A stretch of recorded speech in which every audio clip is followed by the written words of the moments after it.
Bismillahirrahmanirrahim. Assalamualaikum warahmatullahi wabarakatuh.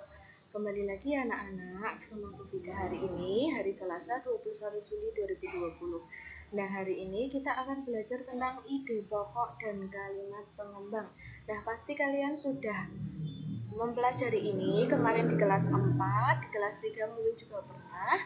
Nah, sekarang di kelas 5 kita mengulangi lagi. Jadi hari ini kita belajar ide pokok dan kalimat pengembang.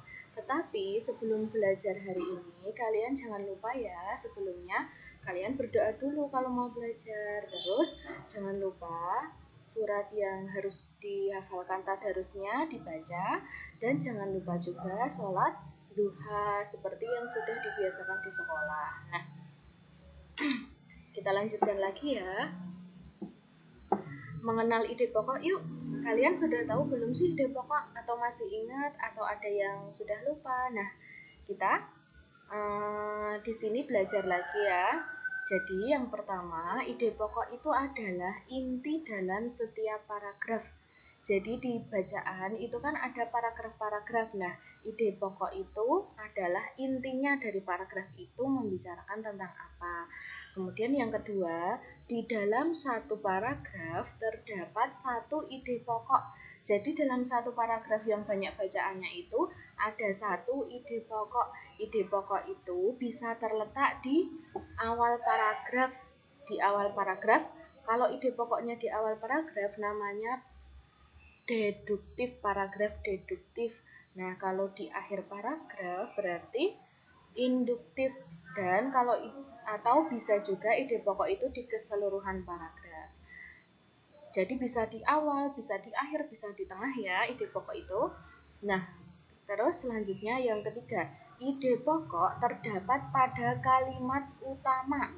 Sehingga dapat dikatakan kalimat utama adalah kalimat di mana terdapat ide pokok atau gagasan utama atau gagasan pokok atau pikiran utama berada. Jadi, ide pokok itu berada pada kalimat utama. Jadi, kalau mau mencari ide pokok, kalian cari kalimat utamanya dulu. Nah, nanti ide pokoknya itu ada di dalam kalimat utama. Nanti akan Ibu jelaskan lebih lanjut ya. Kemudian yang nomor 4, kalimat utama itu berfungsi untuk membantu pembaca dalam menemukan inti informasi dari sebuah paragraf. Jadi, kalau kalian sudah menemukan kalimat utama ini, itu bisa membantu kalian untuk menemukan inti informasi atau ide pokok. Selanjutnya, nah bagaimana ya caranya menemukan ide pokok suatu paragraf? Ada yang masih ingat? Nah, ini yang pertama yaitu bacalah paragraf tersebut dengan saksama. Jadi paragrafnya itu dibaca dengan teliti kalimat demi kalimat dari atas sampai bawah. Kemudian yang kedua, perhatikan kalimat demi kalimat dalam paragraf. Jadi diperhatikan ya yang teliti membacanya. Yang ketiga, carilah kalimat yang mengandung pernyataan yang lebih umum. Jadi kalian mencari kalimat yang umum, yang bisa dijelaskan, yang bisa dijabarkan lagi, yang lebih umum. Yang terakhir, setelah menemukan kalimat yang lebih umum tadi, kalian bisa merumuskan ide pokok dari kalimat itu. Biasanya kalimat yang lebih umum itu nanti disebut kalimat utama. Nah, kalau sudah ketemu nanti baru dirumuskan ide pokoknya dari kalimat tersebut. Terus, nah selain ide pokok, di dalam paragraf itu juga ada kalimat pengembang. Nah, ayo kenali kalimat pengembang. Kalimat pengembang itu apa sih? Kalimat pengembang itu bisa disebut juga kalimat pendukung atau kalimat yang menjelaskan ide pokok. Jadi nanti kalimat utama atau ide pokok itu bisa dijelaskan di kalimat pendukungnya, biasanya di belakang-belakangnya. Terus yang kedua, kalimat pengembang itu fungsinya sebagai kalimat yang mendukung informasi dari kalimat utama secara rinci. Jadi menjelaskan kalimat utama. Itu namanya kalimat pengembang atau kalimat pendukung. Nah, di sini lihat contohnya. Di sini ada satu paragraf, kita baca bareng-bareng ya. Reptilia mempunyai sistem gerak yang khas. Misalnya pada ular merupakan jenis reptilia yang memiliki tulang ekor, tulang badan, dan tulang kepala atau tengkorak. Tulang badan pada ular tersusun dari ruas-ruas tulang belakang yang jumlahnya ratusan buah. Tulang rusuk ular dihubungkan dengan tulang belakang oleh otot-otot elastis. Hal ini adalah yang membedakan dengan vertebrata lainnya. Ular bergerak dengan merayap, yaitu dengan cara meleok-leokkan tubuhnya pada tanah atau batu. Nah, ini ada paragraf di sini. Nanti kalian bisa ulangi lagi bacanya dengan teliti. Ini ada sumber dari paragraf yang Ibu ambil ya.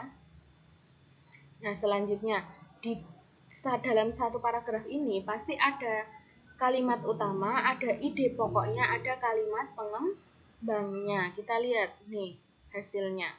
Nah, dari paragraf tersebut kita dapat melihat ide pokok dan kalimat pengembangnya sebagai berikut. Lihat nih, ide pokoknya sistem gerak reptilia yang khas. Nah, ternyata ide pokok dari paragraf ini berada pada awal paragraf. Berarti ini namanya paragraf apa tadi? Ayo, paragraf apa? Nah, kalau di awal paragraf namanya paragraf deduktif. Berarti ini termasuk paragraf deduktif karena ide pokoknya berada di awal paragraf. Nah, di sini bisa lihat, reptilia mempunyai sistem gerak yang khas. Ini berarti ide pokoknya sistem gerak reptilia yang khas. Jadi, dalam paragraf itu membicarakan tentang sistem gerak reptilia yang khas. Terus, dijelaskan, nah kalimat pengembang itu untuk menjelaskan ide pokok. Jadi kalimat pengembangnya ini nanti menjelaskan ide pokok. Sistem gerak reptilia yang khas itu apa saja toh? Reptil itu kan tadi bisa dijelaskan. Jadi ide pokok ini umum bisa dijelaskan. Reptil ini salah satunya adalah ular. Misalnya nih, ular merupakan jenis reptilia yang mempunyai tulang ekor, tulang badan, dan tulang kepala atau tengkorak. Jadi di sini reptilia ini menjelaskan ide pokok. Terus yang kedua, kalimat pengembangnya, tulang badan pada ular. Jadi nah ini melanjutkan dari kalimat yang pertama. Terus kalimat yang ketiga ini juga melanjutkan kalimat sebelumnya sampai yang terakhir. Jadi kalimat pengembang ini fungsinya untuk menjelaskan ide pokok. Jadi ide pokok itu kalimatnya nanti dicari yang umum, yang bisa dijelaskan dengan kalimat pengembang. Jadi contohnya seperti ini. Nah, ini selanjutnya yang terakhir, perbedaan kalimat utama dan ide pokok. Nah, di sini sangat sering anak-anak pasti kadang lupa membedakan apa itu kalimat utama dan apa itu ide pokok. Pasti sering lupa. Jadi di sini ternyata kalimat utama dan ide pokok itu berbeda ya. Jadi di sini kita lihat. Kalimat utama adalah kalimat yang menjadi inti suatu paragraf. Jadi intinya kalimat ditulis sama persis. Biasanya kalimat utama itu nanti kalimatnya ditulis sama persis dengan yang ada di paragraf ya. Nah, kalau ide pokok itu adalah suatu gagasan yang menjadi inti paragraf. Sama-sama inti ya, inti suatu paragraf dan biasanya terdapat pada kalimat utama. Ini bedanya ya. Kalau kalimat utama itu inti suatu paragraf, kalimatnya ditulis sama persis, tetapi kalau ide pokok itu ada di dalam kalimat utama, sama-sama inti tetapi berada di kalimat utama dan hanya mengambil intinya saja, inti utamanya. Jadi kalian bisa menuliskan itu berbeda, kalimatnya berbeda dengan yang ada di paragraf itu tidak apa-apa. Jadi kalau yang sama persis itu namanya kalimat utama, kalau yang mengambil intinya saja itu namanya ide pokok. Terus nih dilihat contoh di bawah. Dari paragraf di atas yang sudah kita bahas tadi, kita bisa lihat perbedaannya. Kalau kalimat utamanya seperti ini. Reptilia mempunyai sistem gerak yang khas. Ini kalimat utamanya. Jadi kalimatnya ditulis sama persis sama dengan paragraf. Tetapi kalau ide pokok kalian hanya mengambil